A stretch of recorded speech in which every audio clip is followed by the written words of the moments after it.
Hi friends, still now మనము president గురించి, impeachment, president యొక్క ఎలక్షన్స్ ఎలా జరుగుతాయి ఇవన్నీ చూసాము. ఇప్పుడు ప్రెసిడెంట్కి కౌన్సిల్ ఆఫ్ మినిస్టర్స్ మధ్య ఉన్న రిలేషన్షిప్ గురించి చూద్దాం. మనకు ఆర్టికల్ 74 ప్రకారము ప్రెసిడెంట్ అనే అతను కౌన్సిల్ ఆఫ్ మినిస్టర్స్ ఇచ్చే అడ్వైస్ మీద తన యొక్క డ్యూటీస్ అనేది చేయాల్సి ఉంటుంది. ఈ అడ్వైస్ అనేది కోర్టులో కూడా, ఈవెన్ సుప్రీంకోర్టులో కూడా ఈ అడ్వైస్ గురించి ఎంక్వైరీ చేయడానికి ఉండదు. బట్ ఎస్ఆర్ బొమ్మాయి కేసు 1994లో సుప్రీంకోర్టు ఏమని జడ్జిమెంట్ ఇచ్చిందంటే, ప్రెసిడెంట్కి కౌన్సిల్ ఆఫ్ మినిస్టర్స్ ఏదైతే అడ్వైస్ ఇస్తారో అది కోర్టులో వేయ అవసరం లేదు. ఓకే, దానికి మేము అగ్రీ చేస్తాం. బట్ ప్రెసిడెంట్ అనే అతను ఎప్పుడైతే ఆర్టికల్ 356 అనేది తన స్వప్రయోజనాల కోసం, అంటే తన అవసరాల కోసమో లేకపోతే గవర్నమెంట్కి అనుకూలంగా అనవసరమైనప్పుడు కూడా దాని ప్రెసిడెంట్ రూల్ అనే దాన్ని ఇంప్లిమెంట్ చేస్తారో అప్పుడు సుప్రీంకోర్టు అనే మేము దాంట్లో ఇన్వాల్వ్ అవుతామని సుప్రీంకోర్టు ఎస్ఆర్ బొమ్మాయి కేసు 1994లో జడ్జిమెంట్ ఇచ్చింది. మరియు అసలుకి ప్రెసిడెంట్ రూల్ అనేది ఎందుకు ఇంపోజ్ చేశారు, ఆర్టికల్ 356 అనేది ఎందుకు ఇంపోజ్ చేశారు, దాని గురించి మెటీరియల్ మరియు డాక్యుమెంట్ అనేది సుప్రీంకోర్టుకి సబ్మిట్ చేయాలి ప్రెసిడెంట్ అని ఎస్ఆర్ బొమ్మాయి కేసులో సుప్రీంకోర్టు తీర్పు ఇచ్చింది. Next one, article 75. ఆర్టికల్ 75 ప్రకారం ప్రెసిడెంట్ పిఎంని అపాయింట్మెంట్ చేస్తారు.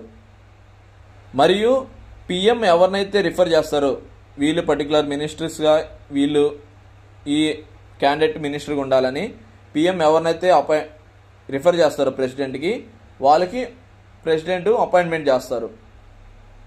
మనకి 2003 91st అమెండ్మెంట్ ప్రకారం మినిస్టర్స్ అనేవాళ్ళు, కౌన్సిల్ ఆఫ్ మినిస్టర్స్ అనేవాళ్ళు 15% కన్నా ఎక్కువ ఉండకూడదు. ఏ 15% కన్నా ఎక్కువ ఉండకూడదు, ఏ 15% కన్నా ఎక్కువ ఉండకూడదు అంటే లోక్సభలో ఉన్న టోటల్ స్ట్రెంత్. ఇప్పుడు మనకు లోక్సభలో 543 మంది ఉన్నారు.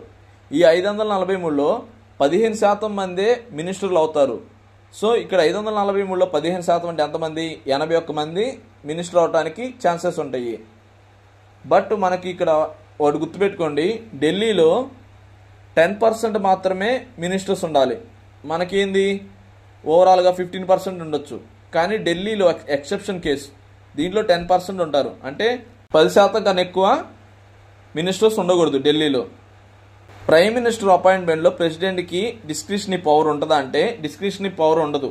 ఏ గవర్నమెంట్కి అయితే మెజారిటీ అనేది ఉంటుందో వాళ్ళు గవర్నమెంట్ ఫామ్ చేస్తారు. ఈవెన్ హంగ్ అసెంబ్లీలో అయినా కానీ ఎవరైతే ఎక్కువ మంది సభ్యుల్ని నో కాన్ఫిడెన్స్ మోషన్ ద్వారా చూపించుకోగలుగుతారో అప్పుడు వాళ్ళకి మెజారిటీ ఉన్న పీపుల్స్కి పిఎం అనే పోస్టు ఇవ్వబడుతుంది, అంటే గవర్నమెంట్ ఫామ్ చేయడానికి.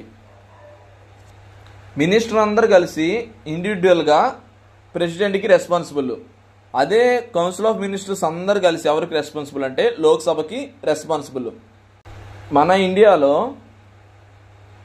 ప్రైమ్ మినిస్టర్ అనే అతను ఏ హౌస్ నుంచి అయినా అవ్వచ్చు, ఏదో రాజ్యసభ నుంచి, లోక్సభ నుంచి. కానీ బ్రిటన్లో ఏంటంటే ఓన్లీ లోయర్ హౌస్ నుంచి మాత్రమే బ్రిటన్లో ప్రైమ్ మినిస్టర్ అవుతారు. మరియు సపోజ్ ఒక పర్సన్ ఉన్నాడు, ఆ పర్సను రాజ్యసభకి సంబంధించినోడు కాదు, లోక్సభకి సంబంధించినోడు కాదు, కానీ అతను మినిస్టర్ అవ్వచ్చు. ఈ మినిస్టర్ ఎవరైతే అసలుకి ఇటు లోక్సభకు సంబంధించిన వాళ్ళు కాకుండా ఇటు రాజ్యసభకు సంబంధించిన మెంబర్ కాకుండా ఉంటారో వాళ్ళు మినిస్టర్ అయినప్పుడు వాళ్ళు 6 నెలలు మాత్రమే మినిస్టర్గా ఉండడానికి ఉంటుంది. ఆ తర్వాత 6 నెలలు అయిపోయిన తర్వాత వాళ్ళు కంపల్సరీగా లోక్సభకు అయినా కానీ రాజ్యసభకు అయినా కానీ ఎలక్ట్ అవసరం ఉంటుంది. ఇప్పుడు ఎవరైతే ఈ 6 నెలలు వరకే మెంబర్ కాకుండా రాజ్యసభకు కానీ లోక్సభకు కాకుండా ఉంటారో వాళ్ళు ఎక్కడైతే రాజ్యసభ లోక్సభలో జరిగే ప్రొసీడింగ్స్ కానీ వాటిలో పాల్గొనడానికి ఛాన్సెస్ ఉంటాయి. బట్ వాళ్ళు ఓట్ వేయడానికి అనర్హులు. ఎప్పుడు ఓట్ వేయగలుగుతారంటే మినిస్టర్స్ అనేవాళ్ళు ఎప్పుడైతే వాళ్ళు రాజ్యసభలో కానీ లోక్సభలో కానీ మెంబర్ అయి ఉంటారో అప్పుడు మినిస్టర్ అవుతారో వాళ్ళు మాత్రమే ఓట్ వేయడానికి అర్హులు. వీళ్ళ యొక్క జీతాలు ఎవరు నిర్ణయిస్తారంటే మినిస్టర్స్ యొక్క జీతాలు పార్లమెంట్ నిర్ణయిస్తుంది. ఈ జీతాలు అనేది కన్సోలిడేట్ ఫండ్ ఆఫ్ ఇండియా నుంచి తీసుకోవరు. మనకి ప్రెసిడెంట్ యొక్క జీతాలు కన్సాలిడేటెడ్ ఫండ్ ఆఫ్ ఇండియా నుంచి తీసుకుంటాము. నెక్స్ట్ ఆర్టికల్ 77 ప్రకారము ప్రెసిడెంట్ ఏమేమైతే జరుగుతున్నాయో అంటే బిజినెసెస్ కానీ గవర్నమెంట్ ట్రాన్సాక్షన్స్ కానీ ఇవనేది ప్రెసిడెంట్కి తెలియాల్సిన అవసరం ఉంటుంది. ఓకే, టిల్ నౌ మనము ప్రెసిడెంట్ యొక్క ఇంపీచ్మెంట్, ప్రెసిడెంట్ యొక్క అపాయింట్మెంట్ ఎలా జరుగుతుంది, ఎలక్టోరల్ కాలేజ్ గురించి చూసాం. మరియు ఇప్పుడు ప్రెసిడెంట్కి కౌన్సిల్ ఆఫ్ మినిస్టర్స్కి ఉండే రిలేషన్షిప్ అనేది చూసాము. నెక్స్ట్ వీడియోలో మనము పార్డనింగ్ పవర్ ఆఫ్ ప్రెసిడెంట్ గురించి చూద్దాం. Thank you for watching.